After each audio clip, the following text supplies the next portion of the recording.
Hello students, good evening, welcome back to the class. So in the previous class we started with a new lesson, soil.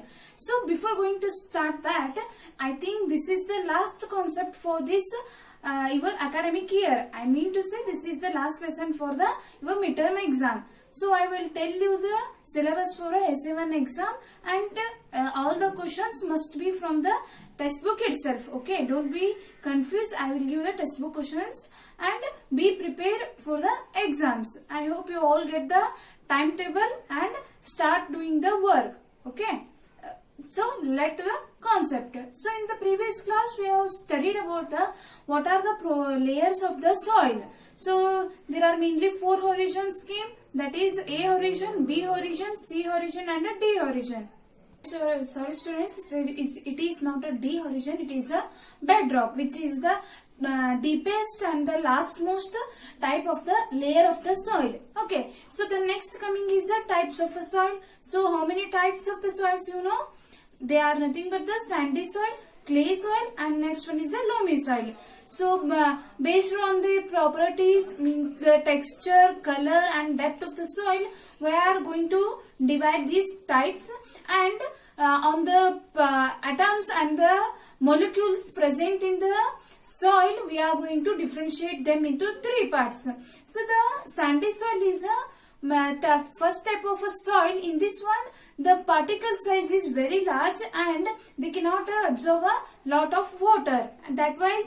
That's why the water will passes through it very easily. The next one is a clay soil. So this clay soil has a small particles, means small soil particles, and it will absorb water and it will not allow the water to pass through it very easily. So this clay soil has a more absorbing capacity. So the next one is a loamy soil. In this one, the ratio of a large particle and a small particle are in a same size.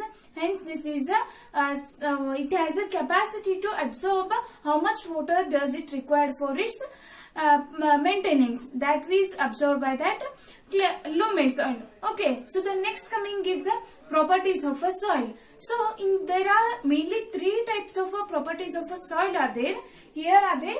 The first one is a percolation of a water, means percolation rate of a water in the soil. Okay, so the next one is a moisture in the soil, and the last one is a absorption of a water by the soil. So the first one is a percolation rate of a water in the soil. It means to say that consider the two types of a soil. The first one is a sandy soil and the next one is a clay soil. Take the same amount of soil and pour a 20 ml of water to each of the soil. So what you observe there? So which soil has a more will absorb the more water, and how much amount of water that will passes to both the soil. Okay, so when you do that, you will conclude that sandy soil. So this sandy soil has a less absorbing capacity of water. As we already learnt in the types of a soil, it has a large means a huge soil particles are present in it, and the water will passes through them very easily in case of a sandy soil. Okay, so the next one is which one? Clay soil. So in this one, what happens? The filtration capacity or the water absorbing capacity of a clay soil is very large because the particle size is very small. Okay, so from this we say that the percolation rate of a soil in case of a sand is more and in case of a clay soil is less. So I hope the meaning of the percolation means filtration of a water, means this sandy soil will filter the lot of water and this clay soil will not filter the lot of water. So the percolation meaning means what? The soil which will filter the more amount of water through it, that is nothing but the percolation of a soil. Okay, so here they given the percolation rate of a water. So how we are going to calculate that? Okay, I will repeat that experiment again. Okay, take the same amount of soil, different types of a soil. Okay, for example, consider a 50 gram of a soil, sandy soil, and a 50 gram of a clay soil, and pour a 20 ml of water at a time. So start that stopwatch, means start the time So which soil has taken the time means which soil will take the some time to percolate the water. Okay. For example, sandy soil will take 5 minutes and clay soil will take 10 minutes. So for observing that, the percolation rate of or the percolation time for both the soils will be different here. So that is nothing but the percolation rate of water. So okay, percolation rate of water in the soil. So here it is a percolation rate formula. How we are going to calculate that? Amount of water means how much amount of water we are added to that soil and divided by percolation time means the time is taken by the soil to percolate the water that we write here. So when we divide it, we will get the percolation rate. So the unit must be what? Milliliter. Okay, per minute means ml per minute. Okay, for example, if a sandy soil take water 20 ml of water in a 10 second, then the percolation rate will be how much? 20 divided by 10. So you will obviously get a 2. So 2 ml per minute. So this sandy soil will percolate the 2 ml of water in 1 minute. That is nothing but the percolation rate. Okay. So is this clear? So the next property is moisture in the soil. So what is this moisturization? You may observe that in the summer season you can observe where the soil on the surface of the soil there is a small amount of so the next one is the moisture in the soil. So what is this moisturization? I'm telling you the example that in summer season you can observe there is a small amount of water drops that are present on the surface of the soil. So from where these water drops are came? Is that question? Yes. Okay. For that we can do the activity. Take a small amount of soil, means take the roadside soil and put it in a glass tube. Start to heating that soil. So what you can observe there? Okay. So you will observe the water drops that will be present on the sides of the test tube. For example, if this is the test tube. Okay, so when you have the soil in it and you start to heat this test tube, there will be water drops you can observe in the sides of the test tube. So from where these water drops came? So that is what this is some amount of water is present before in the soil itself. When there is a hotness applied to that soil, the water drops will be start to evaporate. So that is nothing but the moisturization content present in that soil. So before farmers they will test the moisturization of the soil so that which type of crops that will going to yield in the field.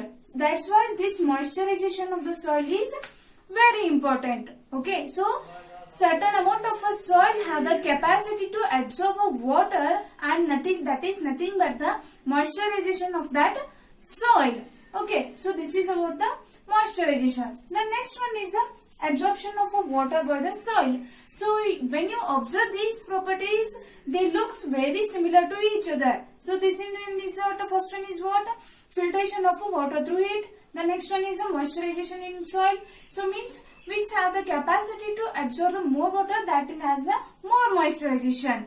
The next one is the absorption of water. Means same as that of a percolation rate, the sandy soil will not absorb the more water and clay soil will absorb the more water. For that you have another activity.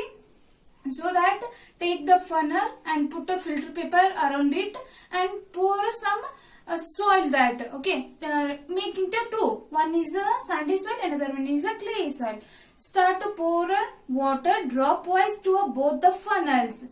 So that you will observe sandy soil will leave the more water and clay soil will leave the less water. So we can observe that clay soil has the more absorbing capacity of water and sandy soil will have a less absorbing capacity of water. So what is the main reason behind that? The main reason is large soil particles in the sandy soil and small particles in case of a clay soil. So that's why the absorbing capacity of soils are different here. So these are the three main properties of a soil. Okay, so the first one is what? Percolation rate of water in the soil. Next one is a moisture in a soil, and the last one is a absorption of water by the soil. Okay, I told the properties. For that, the last one is the absorption of water. For that, you will going to calculate how much amount of water is going to absorb by that particular soil. For that, you have to consider some soil. Okay, consider any type of a soil and take that in a paper. Okay, so I have told in the previous session that you have to consider a funnel and put it on the filter, put some filter paper on the funnel and add any type of a soil. So when you before going to that, you should write down that initial volume of the water. Means you have to take the certain volume of the water, that must be as a UML, and when you start to adding that water to the soil, some amount of the soil will be absorbed and the remaining water which will be filtered and that will be collected on the beaker. So that is nothing but the final volume of the soil. That will be taken as a V volume, okay, VML. Then this final volume minus initial volume of the water absorbed, that will be the total volume of the water absorbed by the soil. That is U minus V ml. So this is nothing but equal to the weight of the water. Means that is the weight of the water absorbed by the soil. Okay, I will give you the example. Take a 20 grams of a soil. Okay, so this is the weight of the soil. As go on adding the 20 ml of water. Okay, so the initial volume of the water is how much? 20 ml. That is here 20 ml. And when you start to add the water to this soil 20 grams, there will be what? Final volume will be what? How much? Nearly equal to 10 ml. Okay. If it is a clay soil, it will be approximately equal to 10 ml. So, how much volume of the water is absorbed by the soil? That must be how much? Initial means initial means 20 and final means 10. So, the total volume, okay, so the volume of the water absorbed by the soil is how much? 10 ml. So, what will the weight of that soil? That is 10 grams. So, this is how we are going to calculate the absorption rate in case of a soil. Okay, you should write down that in your notes. If you have any doubts regarding this absorption of water, you can ask me. So the last concept of this lesson is soil and a crop. So what is this? As I told, based on the absorption of water, we are going to yield some different variety of crops in the particular soil. For example, in the clay soil, we will grow only wheat, rice and some other crops which will require more water. And there are some crops like water grains that will require a small amount of water. So we will going to yield them in the loamy soils. Okay. So based on the properties, we are going to yield them in the particular soil. So as I told, different variety of crops or vegetables require different types of soils. Okay, for example, in a clay soil and a loamy soil, we are going to yield wheat and grams because they require more amount of water. That's why we will grow that in the clay soil and loamy soils. The next one is pulses. Okay, so that pulses we are going to yield them in the loamy soil. Means small amount of water are required to grow the pulses. In case of a clay soil, we are going to produce the paddies. Okay, so these require more amount of water. Hence, that we will prefer the clay soil. And the next one is a cotton. So to growing the cotton, there is no much requirement of a water is needed. That's why we are going to use a loamy soils, or we can sometimes use a sandy soils also. So this cotton does not require a more amount of water. So from these we can observe different variety of crops will require different types of soil based on their structure and the composition present in it and organic matter which will going to act upon the crops. Okay, so this is why we are having a different variety of soils in our country. So this completes your lesson soil. If you have any doubts regarding this concept, you can ask me. So once again I am repeating you that this completes your midterm syllabus. Up to soil I have completed the 9 lesson. I will tell you the SA1 syllabus in the group. Okay, if you have any doubts regarding the concepts, you can ask me. Okay, thank you.